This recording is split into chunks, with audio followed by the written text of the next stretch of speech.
Hello guys, in today's video, we're gonna check out the best mirrorless lenses in this year. I made this list based on my personal opinion, and I've tried to list them based on their price, quality, durability, and many more. To find out more information about these Sony mirrorless lenses, you can check out the description below. If you want to get a best quality Sony mirrorless lens according to your needs, then watch the video till the end and then decide to buy.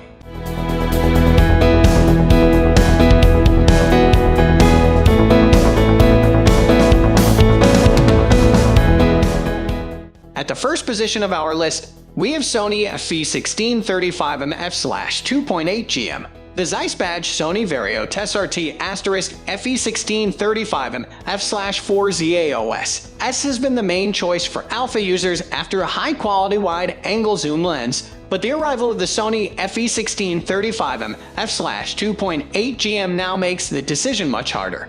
A stop faster at f/2.8, this is a larger piece of glass that weighs in at 680.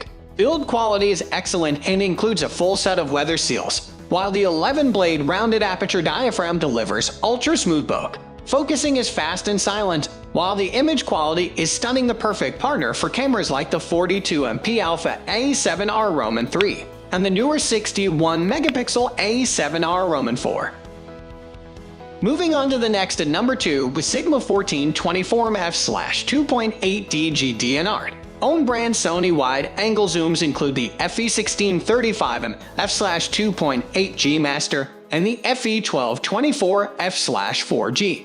This new Sigma lens goes wider than the 1635mm while matching its fast and constant f/2.8 aperture, although it doesn't go quite as wide as the slower f/4 lens. For our money, the Sigma is actually an ideal compromise in terms of zoom range and aperture rating. And speaking of money, it massively undercuts both Sony lenses for purchase price. Like Sigma's 24-70 Art standard zoom for Sony mirrorless cameras, this one has evolved from a very popular lens that was designed for Canon and Nikon SLRs. Again, there are considerable differences in the construction of the E-mount version, starting with the optical path.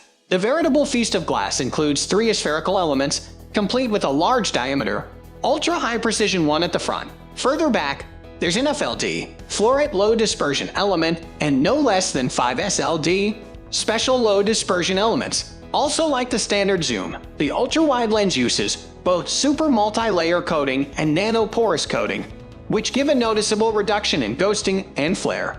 Compared with the older SLR lens. Advertisement. As usual in ultra-wide lenses, the lens hood is an integral part of the barrel and protects the bulbous, protruding front element.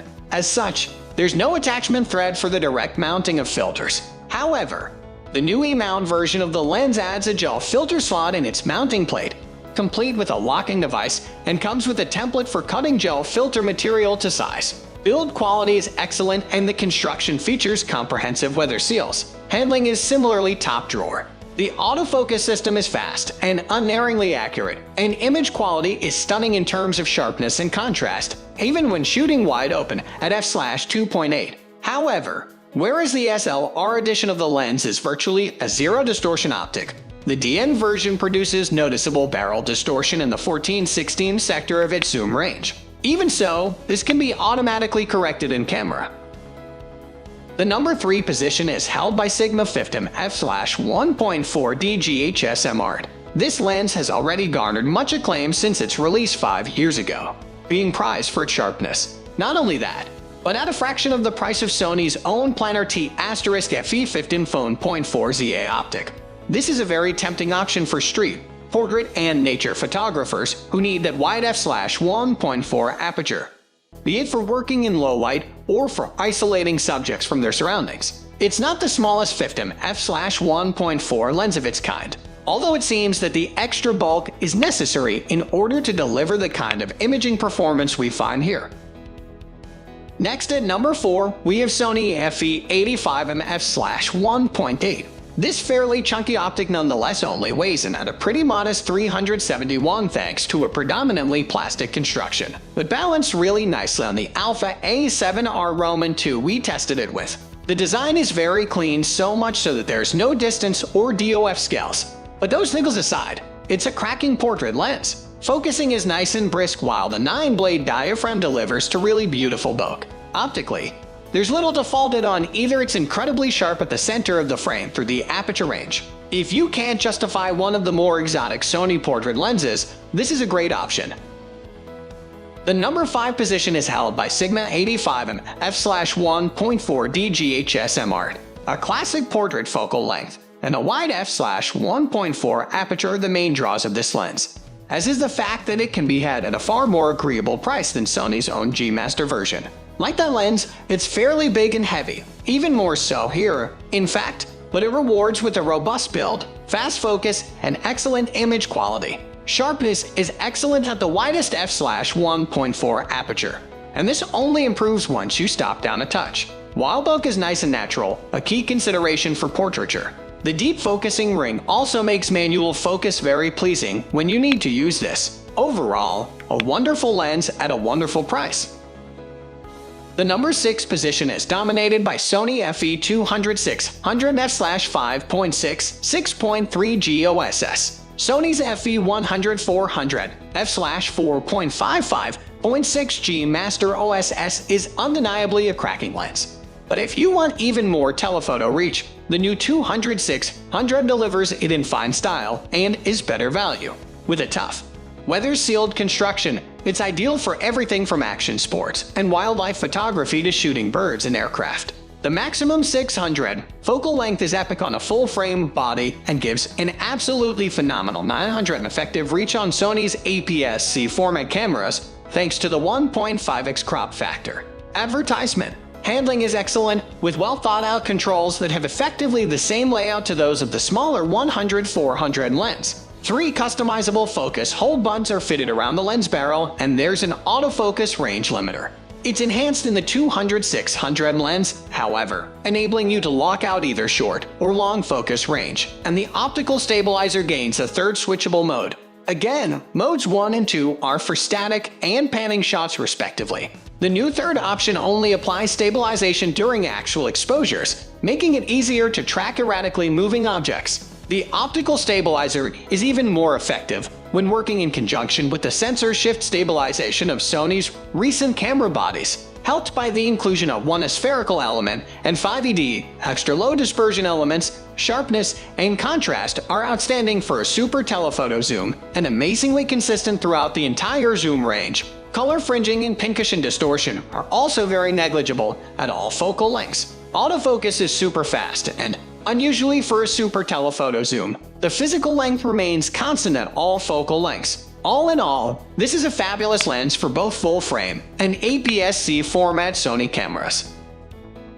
Moving on to the next at number 7 with Sony Distagon T FE 35mm f/1.4 ZA.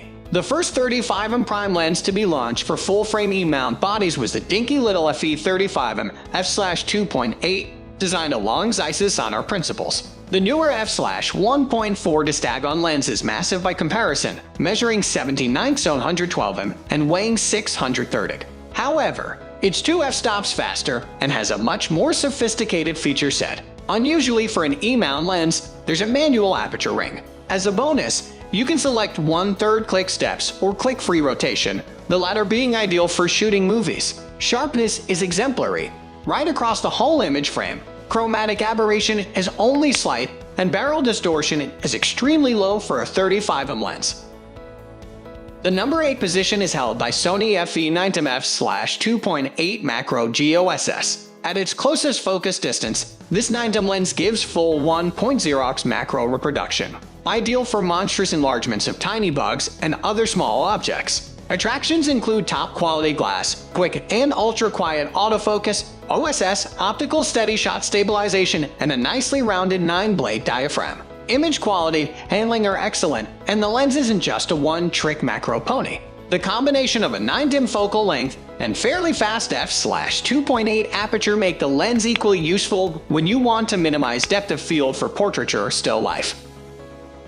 Next at number 9, we have Sony FE 7200 f/4 G OSS. 2 rear-mounted OSS, optical steady shot stabilization switches select on/off and static/panning modes. A further 2 switches are on hand for auto/manual focus modes, and to lock out the close autofocus range below 3 meters. Unusually for this class of 7200 f/4 lens, there's also a set of 3 focus hold buttons towards the front of the lens, plus a tripod mounting collar.